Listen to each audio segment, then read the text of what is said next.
This is Rating Descending. where we watch IMDb's worst 250 movies so you don't have to. I'm Michelle St. Clair. And I'm Abigail Ward. And this week we watched Yoga Hosers.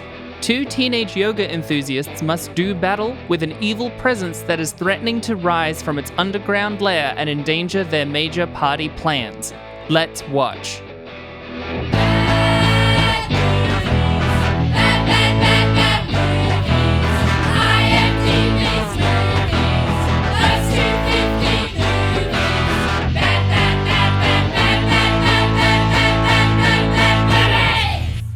Would you rather have the ability to see 10 minutes into the future or 150 years into the future? 150 years would include the 10 minutes, I'm supposing.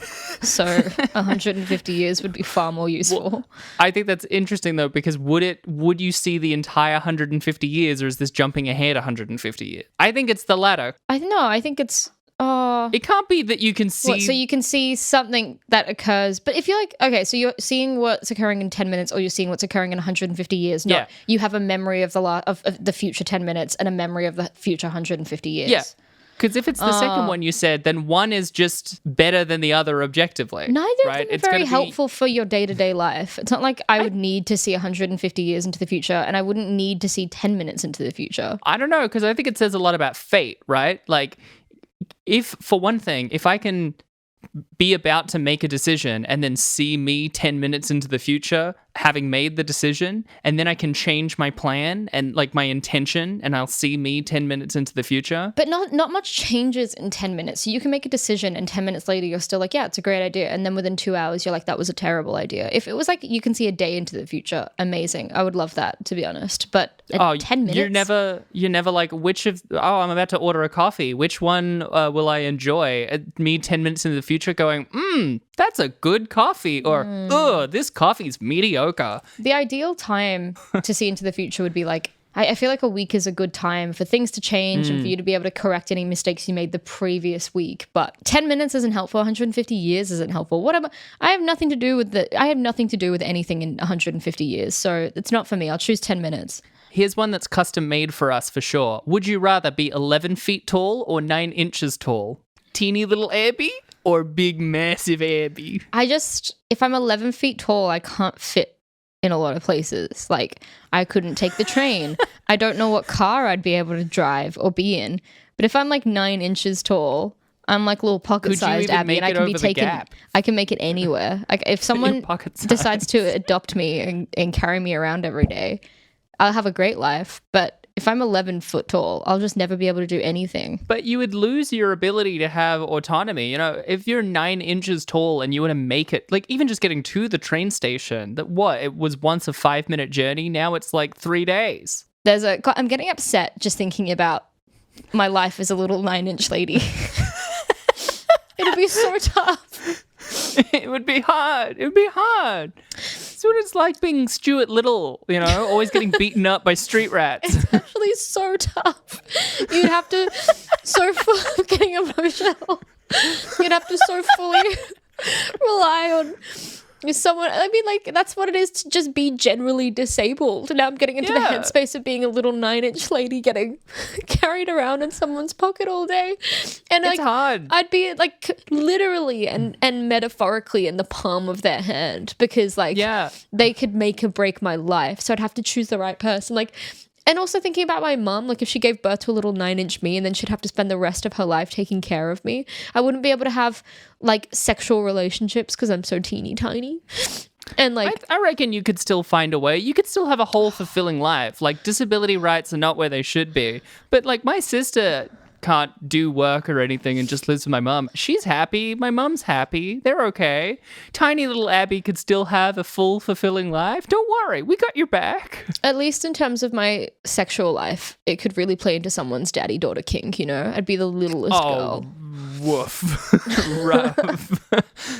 That was hard to swallow. I'm just thinking about my carer having to take me onto the train and keeping me secret because no one would understand a 9-inch lady.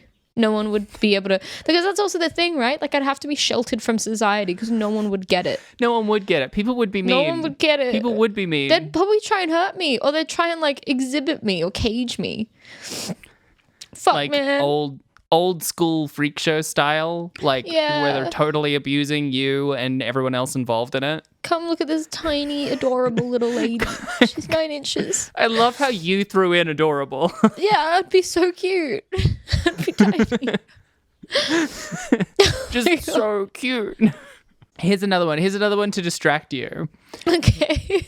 So this one is phrased, would you rather have a pause or a rewind button in your life? But I want to tweak it with you. I want to workshop it, all right? Because I feel like a rewind inherently has pause capabilities. If you keep rewinding over and over, you are not going forward in time. And that's really fundamentally what a pause is. Yeah. Maybe it's, do you want to be able to rewind 1 minute or 1 year? You know, so it's like you have more you could fix, but you have to re-go through a lot that you know is hard, or just be able to make redo a momentary decision. You know, as much as I lament getting older and like time escaping me, I'm not sure I would go back a year because I feel like you'd spend the whole time. Yes, you could correct a lot of your mistakes, but also you'd have to experience things that you know are coming, and like you can't really help it. You can't evolve so entirely that you're not going to make the exact same errors again and again. Like even though you think you might, like I just imagine if I went back a year and I'd be like,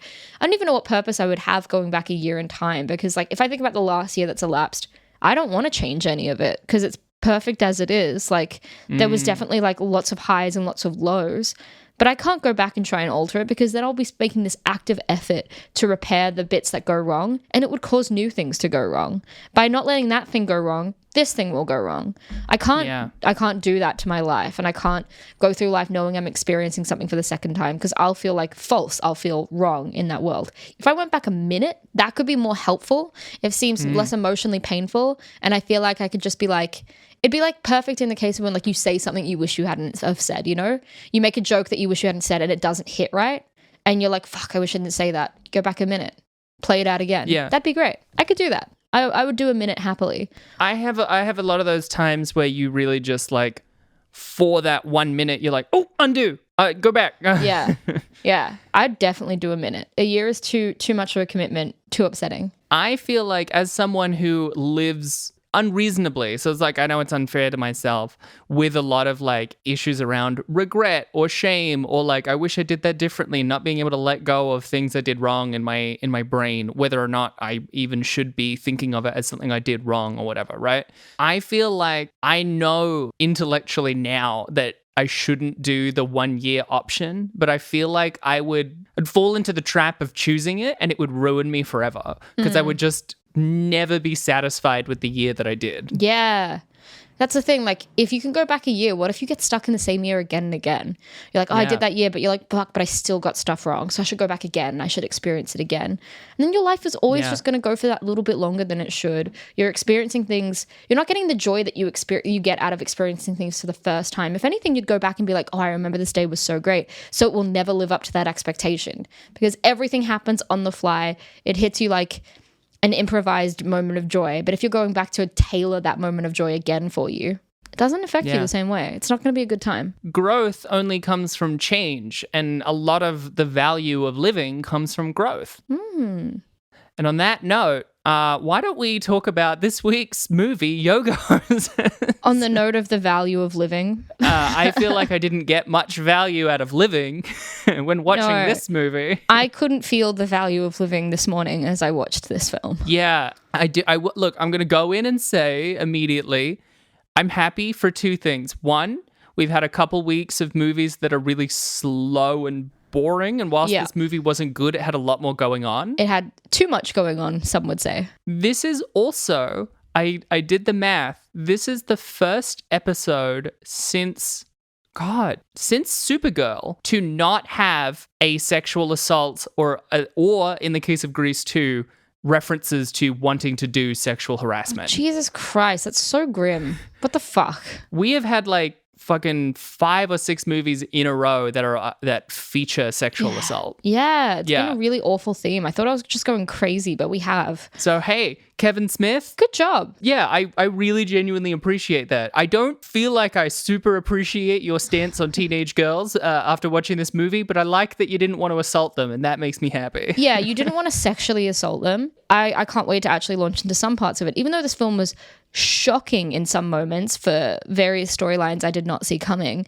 At least, yeah, the teenage girls didn't get raped or sexually harassed, and they actually had like a really decent sense of humor with one another. Like they seemed it didn't turn into, even though they have crushes, and like the blonder of the two has that crush on a guy that ends up being a Satanist. It's not about like a love story or about boys. It's about those two. And I was like, that's kind of fun. Like if this film was any other film, but I watched these two characters in it, it'd be okay. It'd be fun. Yeah. I think the fundamental premise of it being about these two seemingly ditzy teenage girls and the power of their friendship, like that's potentially interesting. There's lots of movies that are like that. It's just that this didn't really do anything with that, and it spends a lot of time doing the classic shamey aren't teenage girls stupid. It has a moment in which like a teacher is angry at them for using their phone and then goes on classic old man rant of like, this is what's wrong with your generation. Your heads are in your phones. I'm like, oh, this is that kind of movie. Yeah. You guys invented the phone. Like, don't get mad at us for using it. That's exactly it. But also, like, I didn't mind it too much because the joke about them being like, man, I wish I had my phone. I'm like, there was this. The weird thing is, it wasn't a funny movie at all, no matter how hard it tried to be a funny movie. But, like, you can tell that, like, Kevin Smith has a good sense of humor. He just doesn't know how to execute it well because there's like the bare bones of some jokes. I'm like, yeah, that's funny. Like the repetitiveness of them wanting their phones and like needing their phones back. I'm like, I understand like the sexist implications of like young girls always want their phones and they're really ditzy. But apart from that, I'm like, no, that's like the repetitiveness is a good joke. It's just not funny enough for us to be able to laugh at it. So there's like little bits in this film where I'm like, oh, that could have been funny. And I got to say, straight off the bat, Lily Rose Depp was pretty good. Like she wasn't terrible. I actually kind of enjoyed some of her, like her delivery was quite good. I think she was the better of the two out of her and Harley Quinn, but it still feels like someone playing at being a normal person, but she was the better of the two. She was, and I gotta say, like, as much as we can criticize people playing just normal people, there's also a skill to being able to play a normal person. Like a lot of people can't do that. Like you are, if you can act like a normal person in a movie, you're a really decent actor. Because a lot of people can't even just act like a normal person in front of like a camera. So good job, you did it. Yeah. But like. Also, Johnny Depp was in it, right? Like that old man with the big mustache was Johnny Depp. So her dad was in it. And the teacher was Vanessa Paradis, right? Yes. Her mom? Paradis. Why is it like this weird family venture of like Kevin Smith and his daughter and then Johnny Depp's daughter? Kevin Smith is also in it, as is Harley Quinn's mother. So yeah, what's with these two families? Why is this like a combined family effort? So one of the like, this is so like crucial to the movie that I didn't assign it as trivia. Lily Rose and Harley Quinn have been best friends since preschool. Oh, okay. It said kindergarten, but I'm pretty sure that American kindergarten is our preschool. Yeah. So that's a huge part of why Johnny Depp agreed to do the movie. That's a huge part of why both of them are in this movie. This is also like a spin-off sequel thing to a different movie called Tusk. I'll get into more of that in a second. Okay. That's why it's this like family affair movie, is that it's a lot more about those two and their parents than it is about Kevin Smith and Johnny Depp. Yeah, got families. You. It's so bizarre. Also, yeah, this is a Kevin Smith film, and I gotta say, like, I really stand by it. I don't think Kevin Smith has ever done anything better than Clerks. I feel like he did Clerks, fantastic film. I've never enjoyed anything else he's touched, ever. He had an era with like Mallrats and Chasing Amy, where it's like, if you focus this guy, he's got talent, and then he spent every movie after those proving that was not true. And like even in Clerks, I like Clerks because I like Dante and I love the premise of I love Clerks. I actually really do, and I have watched it many times. I really love how low budget it is. It feels like a real indie film. There's so much respect for it because of how handmade it really felt, but the dialogue is excellent. The premise is really great, and it's so simple. One guy just has to come into work for the day, and it's about his experience working in this shitty shop. He really puts you in this world of like being a 19-year-old working a shitty day job, having no direction in life. Like being a kind of shitty person, the dialogue between like Dante and Randall is excellent, and like just it really keeps you engaged. I love Clerks. I hated the Silent J, the Bob and Silent J. Is it Jay and Silent Bob? Bob and Silent J. Bob and Silent J. I really I think no. it is Jay and Is Silent it Jay Bob. and Silent Bob? It's Jay and I've Silent never Bob. liked them as a duo. I've never thought they were very funny at all, and like get that. always felt like the worst part of Clerks was watching them. So for them to think go that- on and have so many fucking films dedicated to the worst characters of Clerks, I was like, ew. As someone who literally last week said, I need to reevaluate Dogma and I want to know people's opinions on it. One thing I will say is that Jay and Silent Bob are easily at their best in Dogma. Interesting, but I hated Dogma. I know you did, but I still think it's where they're best utilized. Interesting. Yeah, Dogma had a great cast, but I hated the premise, and it felt like it just ambled. Like It does amble. I don't think Kevin Smith has any good grip on structure, because Dogma felt like it was ambling, and also Clerks doesn't really have a proper structure. It's smart in that it starts with him getting called into work, and he's like, fine, I'll fucking come into work, and you're like, that's a great premise. You know that this guy wanted to sleep in, he agrees to go to work until 12, you know he's not going to leave at 12. That's pretty good. But then the rest of the film is very loose. And then you watch fucking yoga hoses and there's no structure. Or rather, the first half of the film is just, it's just nothing. It's just nothing. Nothing starts until 45 minutes in. Yeah, this movie is 88 minutes long and we are 47 minutes in before the premise of the movie begins. Yeah. That's over halfway. I was so mad at how long it took for anything to happen. I was like 40 minutes in being like, what is this film fucking about? Are they just small stories about these girls in high school having a band and working at the shop? That's not a premise. That's not a movie. I, for the prep work of this episode, had already seen like the poster, which has the little Bratzis on it. So I knew that I'm like, there's spooky monsters coming. Where are they? See, Where are the spooky monsters? We really need to talk about that maybe after the overview, because I had no idea spooky monsters were going to be a thing.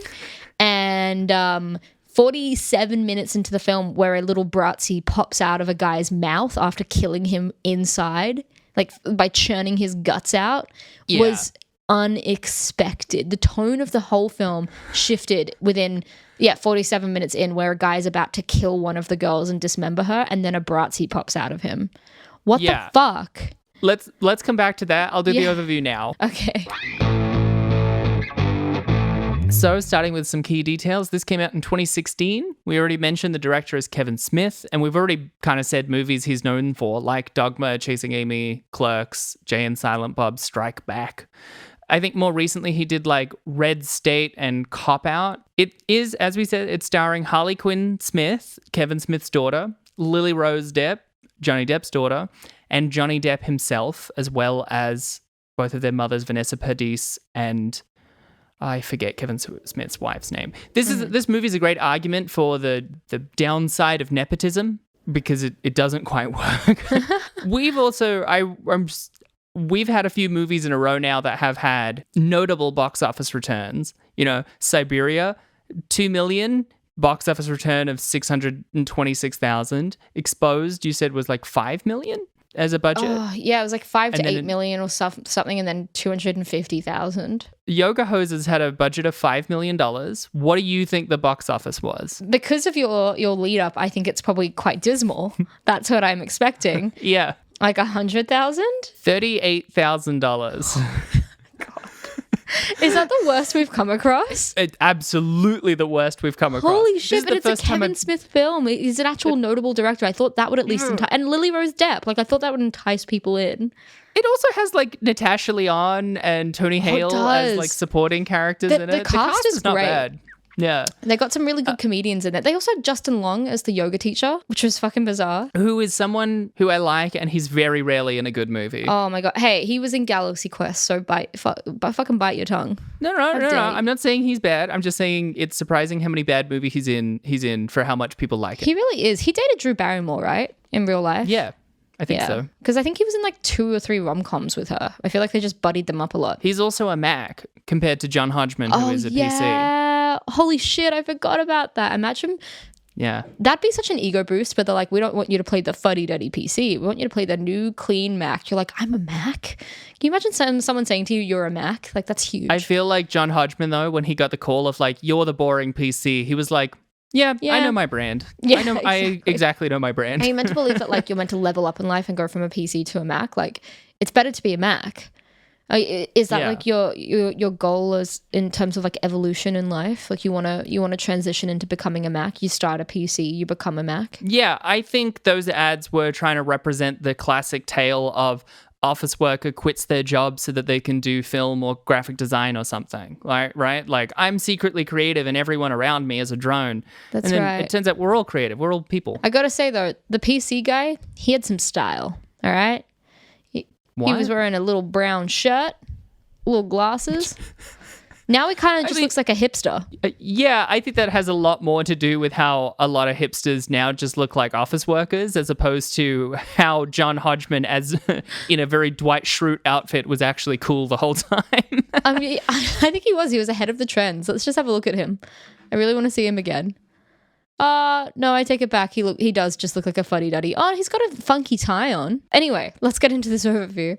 Canadian high schoolers Colleen Collette and Colleen McKenzie spend their days doing yoga, playing in their band Glam Thrax, and working in the local convenience store A to Z. The two of them are invited to a party by popular senior Hunter Calloway, but are made to work the same night due to the machinations of Colleen C's dad's girlfriend. The Colleens instead decide to invite Hunter to the A to Z, where he reveals he is actually a Satanist and has come to kill them. However, before he can, he is instead killed by a Bratzis, a 1-foot-tall Canadian Nazi made of bratwurst. The girls fend off a group of Bratzis before the police arrive, and they are arrested instead for Hunter's murder. The girls are then busted out of jail by legendary manhunter Guy Laponte and taken back to the A to Z. There, the three of them are taken to a secret underground bunker underneath the store belonging to the Bratzis' master, Andronicus Arcane, a Canadian-German Nazi the girls' teacher had warned them about earlier in high school. Andronicus reveals that he created the Bratzis as clones after his sculpting career was cut short by harsh critics. It's very Kevin Smith. He reveals a 10-foot flesh golem who then awakens and attacks them, killing Andronicus first. Fighting them off, the girls are hailed as local Winnipeg heroes and return to their normal lives.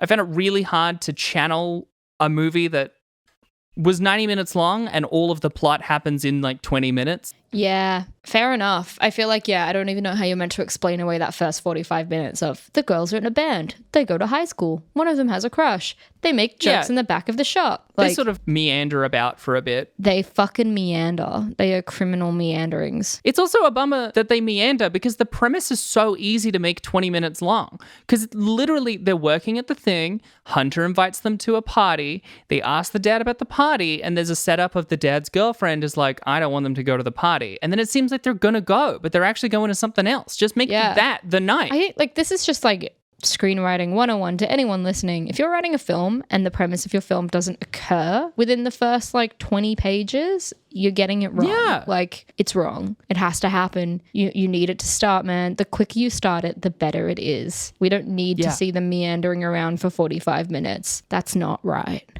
It's not right at all. It's especially crazy because you don't even need to introduce some of the audience to these characters because I mentioned this earlier. So this is a sort of spin-off of an earlier Kevin Smith movie, Tusk. So he has his whole View Askew universe, which is how a lot of his movies are set in the same world. That's why Jay and Silent Bob are in a lot of them. And then with Tusk, he sort of spun off a Canadian version. And then the Colleens and Guy Laponte are in Tusk, but as minor characters. And so like they reference that a couple of times when they're like, we've seen you before. You did this thing with the Winnipeg Walrus. So like some of the audience already knows these characters. There's also ostensibly going to be a third one in his White North trilogy. But after making $38,000, I don't think people want to fund it. No. What year did this come out again? 2016. 2016. So how old were Lily Rose Depp and Harley Quinn? Oh, gosh. Were they genuinely teenagers? I would be very surprised, but let me look it up so that I can check. The idea of like this director being like, I want to make a film for my daughter and her best friend who's also an actress, that's kind of wholesome. I remember just watching the whole film being like, I wish that these two characters were not in this plot world. I don't want to see them fighting Bratzis that spurt sauerkraut when they die. Like it's not fun. It's not festive. It's just weird. The sauerkraut really confused me for the specific reason that it's not explained. It's not like we see it in advance. They just appear and they look like they're weirdly made of sausage. And then when they get like spliced open or explode, it kind of looks like yellow gold. And there's like this chime noise. It's like ching. And I'm like, why are they filled with gold? What is this? And then it's sauerkraut and it's even weirder. For me, it almost looked like this like lime yellow acidic goo. I was like, I just thought it was vague acidic goo. You know, vague acidic goo. You know, when you encounter these vague acidic goos in movies. Yeah. A classic acidic goo. Yeah. Oh, I see plenty in my day-to-day life. That's why I couldn't tell it was sauerkraut specifically. I'd like a more focused acidic goo in the future rather than a vague one. That's just me. Yeah, be specific. I also don't know when the characters realize that because they just see these little creatures and they beat them. They just say it. And then later they're like, oh yeah, 1 foot tall Canadian Nazis made of bratwurst and filled with sauerkraut. It's like, when did you learn that? Yeah, how did you understand the lore of these fucking things? I just can't describe to you.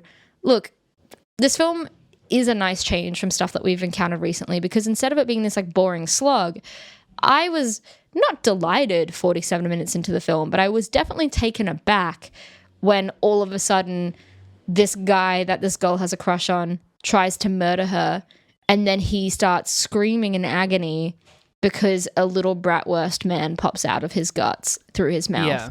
I didn't see that one coming. Again, delight is not the right word, but it definitely woke me up. It definitely caught my attention and made me stop the movie and show it to my partner because I was like, what the fuck is happening? So, kudos, Kevin Smith. You really caught me off guard. I didn't see that coming. Yeah. I think I rant a lot about like screenwriting getting predictable. Didn't see that one coming. Yeah. One thing I will say for this movie, not predictable. I do wish some of the things around Hunter being a Satanist were done in a better way. Like when he's on the phone, it's implied that he is a cool high schooler. And then they call him because they can't make it to the party. And then it's just him and his friend like kicking around beer cans. And I'm like, oh, that's fun that they're not actually cool. And then he says on the phone, oh yeah, I'll come there and show you what I'm really about. And then he looks off mysteriously. And I'm like, cool. Now do like the sinister music sting and cut away. And instead he walks over to his friend and goes, we'll go there because we're going to kill them. That's what we're going to do. And he pulls out a knife. I'm like, you had it. You had the scene. Just cut out. Get out of there and go to the next thing. Then it's like, what's happening? I get it. I think Lily Rose Depp did a good job. I actually think she was quite good. Like, I think that some of her delivery was fun. She was a very, like, eye roll, heavy sigh kind of teenage girl that's addicted to her phone. But I like it because in a fun, campy action film, that'd be quite a fun lead protagonist of this, like, teenage girl constantly rolling her eyes and having this nonchalant response to everything happening around her. Yeah. I liked that approach. It's just that the storyline sucked. It just sucked so bad. And also, I didn't think Harley Quinn was very good at all. I was like, I get it. You're in films because your dad is a director. And hey, Lily Rose is in films because her dad is Johnny Depp, but her dad is an actor. And her mother is a singer and an actor. Harley, I think, was definitely weaker in terms of delivering the dialogue. Yeah. Like, she really couldn't do the intentionally ditzy. I think her character just shouldn't have been that. It should have been a smarter character and she could have done it fine. It would have been great if they had two different shticks. It'd be fun if they had two different personalities, but they were both the same person. Well, like the classic, I love the trope in a teenage thing where one of them seems very dumb, but they're actually insightful and they're mostly just put down by their friends. I think Harley could have done that. Yeah. I think she could have delivered that dialogue. For sure. She's 22, by the way. So she would have been like 17, 18 when this was made. Oh, so, that's good. I was wrong. They were actual teenagers. That's nice. Fine. Again, it's a really wholesome premise trying to make a film for your daughter and her teenage friend. Like, that's cute. Oh, and Kevin Smith really loves his fucking daughter. Does he? Yeah. That's really wholesome. I feel like Kevin, as much as I complain about him being a shit director, I always get like this nice vibe of him. Like, he seems like a genuinely quite nice dude. Yeah, I don't think he's a bad person. I wish I don't know. I think he's someone who would be better as like a collaborator with someone as opposed to being someone who is being collaborated with. Does that make sense? How can you tell he loves Harley Quinn? He's known for like putting his daughter in a lot of things and talking about Harley Quinn because he has like 5 podcasts or whatever. That is the main thing he does now. Yeah. And I do not listen to any of them because they're very bro heavy, him in a hockey jersey, doing whatever he wants. But he really genuinely loves and cares for his daughter. That's very fucking wholesome. I'm all for people that love their family. One thing we got to talk about. I mean, there's a couple main things I really want to talk about, but one thing we have to talk about. Tell me. This movie is aggressively Canadian, right? Yeah. It is Canadian at every opportunity possible. When watching it, I was like, oh, I must have misremembered. Kevin Smith is Canadian. Of course he's not. He's very, very New Jersey. He's very notably New Jersey. Yeah. I couldn't remember him being Canadian either. So why is it Canadian? Oh, for fun. I mean, his longtime collaborating producer, I think, might be Canadian. What's his name? Scott Mosier is a producer and podcaster who works a lot with Kevin Smith, and he is from Vancouver. Oh, okay. No, what? Vancouver, Washington. Wait. So he's still American. Yeah, but he lived in British Columbia a lot, which is still very different than where this is set. I'm pretty sure Winnipeg's in Manitoba. Yeah, Winnipeg's towards the east, isn't it? Yeah, it's very odd how American this movie is for how much it really wants to just make fun of Canada. Yeah. But I didn't know anything about Lily Rose Depp, never seen her in anything. And actually seeing her in this in the weirdest way, I like her a bit more because I'm like, oh, you can deliver a funny line. That's cool. You can hold yourself well. It does give the feeling of people who are genuinely friends want to make a movie about being friends, which is kind of what happened. And like that is kind of nice to see. One thing I will say, because I want to start talking about the whole like end sequence when they're in the bunker, but before we get there, there's a lot of like stylizations in this movie. Every single time a character is introduced, they get given like an Instagram profile thing, which is kind of fun the first few times, and then it gets really grating because it's the exact same thing every single time. Yeah, it's really tough. Including for characters who are only in the scene that we're watching. Like that's their only scene and they get a whole splash frame. Like Ichabod is in 2 whole scenes. And that was Adam Brody, wasn't it? That was fucking Adam Brody from the OC. What the fuck? They got him in for like 2 scenes where he had 4 lines. But yeah, there's a lot of those, but there's the whole thing in the ending when they're like beating up the big flesh golem of it having the like Adam West. We talked about the flesh golem. Well, we'll get into the whole ending, but like there's a whole big reference to Adam West and his Batman. So then there's like the old school Batman style pow, but instead of saying pow, it says like basic. Insta, or like things like that, whilst it's like little floaty things. There's so much stylization like that of utilizing motion graphics and trying to be really like modern and hip and teenager. And I don't think any of it like works, but I actually really kind of enjoy that he was going for it. Me too. I think there was a lot of like, there's this whole storyline where they love this magazine called Them. And they're like, there's this one bit where they're like, oh my God, I love it. It's like celebrities are like us. Like they do things like us all the time. Like I saw Harry Styles butt bacon. It was so hot. And you see that magazine open and you see like this like guy covering his face with like a bunch of bacon, and then they do it again later in the film, and I was like, that was kind of funny. Like that was kind of funny that they brought that back again in like this really like ridiculous moment. It's such a ridiculous thing. There's a couple of jokes like that work. I like in the yoga when they're doing yoga with Justin Long's character, who is Yogi Bear, which then leads to a recurring joke where he's on the phone with Warner Brothers, who are trying to send him a cease and desist. Yeah, but he's like, I don't understand. All of his yoga moves are just like really dumb pop culture references, but my favorite of which was him putting his hands above his head and then going, Atlas shrugged. And like, that's such a stupid joke, but I thought I was like, that's fun. That's funny. He has a big quote from himself on the back of the wall that says, yoga is 90% mental and the other half is physical. Nice. That's fun. Let's talk about that end sequence because that was fucking bizarre. Just like the flesh, he puts all the Bratzis into this like flesh puppet with a hockey mask, and then that flesh puppet with a hockey mask kills him, the baddie, with a hockey stick. I think it is just a hockey stick. I don't think it has a name. And then they basically use their yoga moves to kill him. That's like the end sequence. Like, what the fuck? Well, you're missing the lead up to it, which is they've all been kidnapped. So it's the two of them and Guy de Ponte sitting there tied up as this Nazi who has been awakened apparently because they were playing guitar so hard it caused a blackout, which like interrupted his 100-year cryogenesis.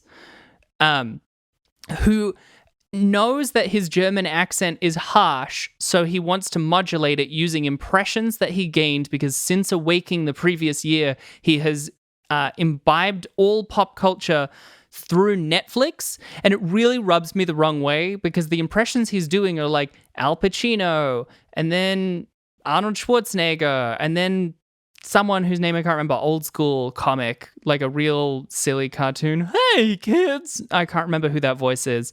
And then he says Batman, and then it's the joke is that it's the Adam West Batman instead of the Christian Bale Batman. His whole thing is that he got it all from Netflix. He should be as up to date as them. It makes much more sense for Guy de Ponte to be outdated. This guy is from the 40s and then now. He missed the specific era of pop culture he keeps referencing. Yeah.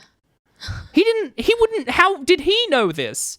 Adam West isn't on Netflix. You raise a valid argument. It really bothered me because it's such a fundamental thing about it. His character has like two traits, which is that he only knows things from right now and that he only does impressions from the 70s. Bizarre.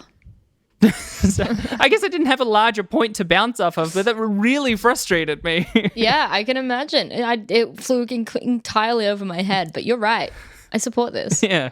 But yeah, then his whole motivation is that, you know, in a very Hitler-esque thing, he was a sculptor and critics said he was bad. So he doesn't actually want to kill the teen girls. He wants the flesh golem to kill the critics and the haters. And I'm like, Kevin Smith is so mad that people are saying that his movies suck. Do you want to hear some trivia? I'm ready. Here's one, though. Jason Mewes, who plays Jay, a la Jay and Silent Bob, was originally supposed to play all the monsters in the film.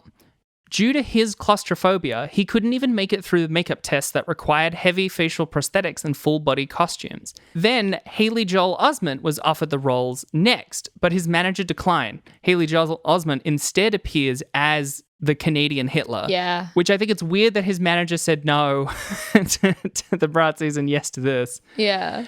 Writer and director Kevin Smith ended up playing the monsters himself. The prosthetic makeup required him to shave his face for the first time in 20 years. Oh, wow. Yeah, I was wondering, he didn't look like himself without the beard. And I was really shocked because at first when he popped out as a Bratzi, I didn't realize he was a little sausage. And then seeing his little, you know, like the gross bit of the sausage where like it's tied off at the top. Like sausages are gross when you take them out of the packet. The little tie at the top is icky. And the little tie at the top of his little sausage head fucked me up. That is not, like, I just never want to see it again. I never want to see Kevin Smith's face superimposed on a little sausage ever again. It's an odd thing. He also isn't a great physical performer, so I don't think his stunt work with the Bratzis is great. He's not a good actor. He's not. Also, his, like, the Bratzis are so clearly like green screened in a warehouse. It's the most carelessly placing something into a scene I've seen in a while on this list. Yeah. Like, it's really quite poor visual effects. Yeah. Ralph Garman, who plays the villain Andronicus Arcane, does several celebrity impressions. One of them is actor Adam West, who played Batman in the 1966 TV series. Garman is a big fan of the show and has one of the biggest 1966 Batman collections in the world and was in part responsible for getting Adam West a star on the Hollywood Walk of Fame. He also co-hosts a live talk show with Kevin Smith. That's less interesting. But that I thought was kind of like, oh, that's why he does the impression. And he does a really good Adam West impression. He did really good impressions. Even his Arnie was fun. I was like, that was great. Like, I enjoyed just watching him fuck around as the villain. Like, that's the weird thing about this film. Like, it was stupid, but I had a good time with it because it was so outlandishly odd. I couldn't tear my eyes away from it. I was like, what the fuck is going to happen next? It's like if you took like 4 pretty okay YouTube or SNL skits and then built a movie around it that really doesn't work. Yeah. Like it's so there's bits that I'm like, that's funny. Yeah. There's nothing else. Watching this film made me want to watch Ghost World just because I want to watch a good coming of age film about 2 female best friends that are inseparable and have like this really weird fantasy world around them. That's what I want. Have you read the comic? No. I'm not really a comic good. person. I'm not really a... It's really yeah. good.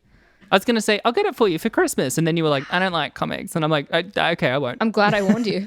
So the title of the film, Yoga Hosers, came from a remark Scott Mosier made during an early 2014 segment of Smocast, the podcast he co-hosts with Smith. Smith brought up fanciful quotes attributed to Simon Metka, an Edmonton yoga instructor whose home had recently been raided by the Royal Canadian Mounted Police, who recovered an artwork stolen from the Montreal Museum of Fine Arts in 2011 there. There's so much happening. This is way more interesting than the movie. Yeah. Mosier imagined the RCMP saying, "Open up, yoga hoser," as they knocked on the door, which we actually hear that moment of the podcast in the credits if you let it roll. Well, yeah. Okay, remember that fucking bit where Stan Lee is like the dispatcher talking to he's like the cop on the phone and he says fucking like yoga hoses. Like he says the name of the film. And I was like, what is that? What does that mean? I don't understand. Hoses is like Canadian, as far as I can tell, it's similar to Canadian version of bogan, like someone who is uncultured and stupid. You're a hoser, yeah. Which I think does make it kind of fun. It's weird for Stan Lee to say it, but apparently it became a catchphrase among the podcast listeners of "Open Up, Yoga Hoser." So Smith announced it would be the title of his next film, and the character of Yogi Bear is specifically based on the descriptions of Metka, the yoga instructor. That's pretty fun. That is fun. Yeah, there's a couple little things like that, such as when the Jennifer Smith character, who is Harley Quinn's mother and Kevin Smith's wife, when her character is introduced in the little Instagram frame thing, it says "I'd hit that," and it's like, well, because it's that's sweet because it's his wife. Yeah, that's sweet. Do you want to hear some reviews? Yeah, I do. Reviews! I've got a couple of reviews because they were really fun for this movie. So this is 23% on Rotten Tomatoes, a 4.3 on IMDb, and Adam Chitwood from Collider said, "Tusk, the previous movie he made, felt like a genuine attempt at trying to make a good movie, and even though the results were a mixed bag, at least Smith put himself out there. But Yoga Hoses is a retreat into, if you don't like it, I just won't even try territory, resulting in an intentionally critic-proof movie that exists only to amuse a handful of people." Nice. Which I thought was pretty accurate. Here's an IMDb review by someone who I really don't think understands how IMDb works, because the review is titled #FunMovie. And the reviewer is Charles Henry Jr. at hotmail.com. Let's get in touch. The review is, "Great. Just watched on Netflix after searching Kevin Smith. I loved this. Big stars. Fun music. Enjoyable. For those of you seeking deeper thought, take off, and just watch this later. #super fun. 10 out of 10. He sounds like a hoser. There was 5 different sentences that didn't have the back half of the sentence. I love it. I love his style. I'm just going to read the punctuation of this review title because I have no idea how I'm supposed to really pronounce it. You want, left bracket, movie, right bracket, question mark, watch this, space, ellipses. So I think it's, you want movie, watch this, by Fire Phoenix Wright. If you look into my profile in Twitter, you will notice I'm considered one of the biggest movie reviewer in KSA. The problem is that also I'm knowing as hard-minded in giving rates to movies people always say to me like what I want in movies and why hardly I give big ratings. There is many things should be in a movie, so it make it perfect like Yoga Hoses. I will tell you, dear reader, what those : 1, acting natural and not being scared at all. Lily Rose and her friend in movie let you feel that they are not acting at all. The way you see them laugh and stuff, you will naturally feel it as they not acting, even they post in movie their first takes. Also, you will feel that they was having fun making this movie. This is important to make movie even more success. 2, start strong, stay strong, and end strong. This movie literally will not make you bored all the way till the end. Even boring conversations will make you laugh. 3, more stuff to see. I watched this movie twice. In the second time, I discovered stuff that I didn't notice in the first watch. And I don't mind at all watching this movie 3rd, 4th, and 5th time, etc. I don't know how to thank Team Yoga Hoses, making something that I really liked. 10 out of 10. 10 out of 10. This last one is, what is truly cool in film or in storytelling? By Juan Muscle. See the unexpected to be enthralled with a seminal idea, and even if it's totally outrageous and ridiculous, what is the coolest is to see if the creative can make somehow work. I think Kevin here in this project, perhaps before he stepped up to indict the thing, or in the throes of it, or after in the second right, I don't know, but somewhere along the lines he said to himself, F it. I'm going to do something I have never done and see where it all goes. And at some other point, he said to himself, I want to do something no one has ever done and see if I can make it work. Hang on. Sorry. And you know what he did? So that's the end of the sentence. Ask yourself one question. Were you or were you not entertained? Was it not an original idea? Was it congruent and savvy amidst the writing process?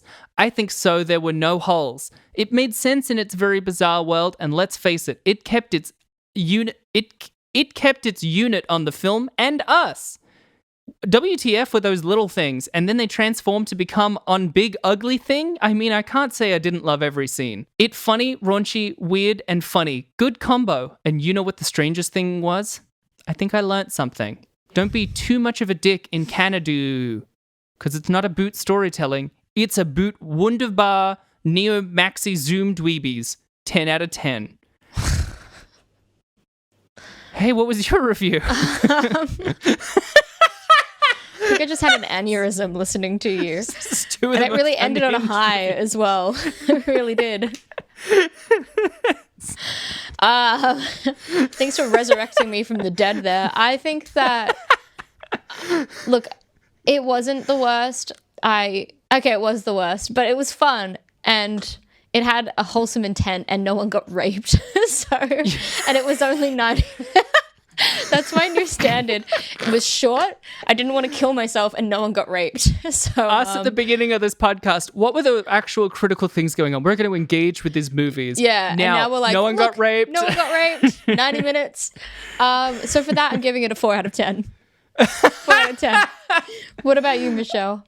I'm going to give it a 3.6. I don't think it's quite at the level of the other 4s I've given, but I got to give it points for trying to be distinct, for being kind of fun, even if it's really flat and bland at so much of the rest of it. And yeah, no one got sexually assaulted. They're just two young girls beating off Nazis. That's fun. Beating off Nazis. Oh, hell yeah. Whoa. You got to watch your mouth. Damn it.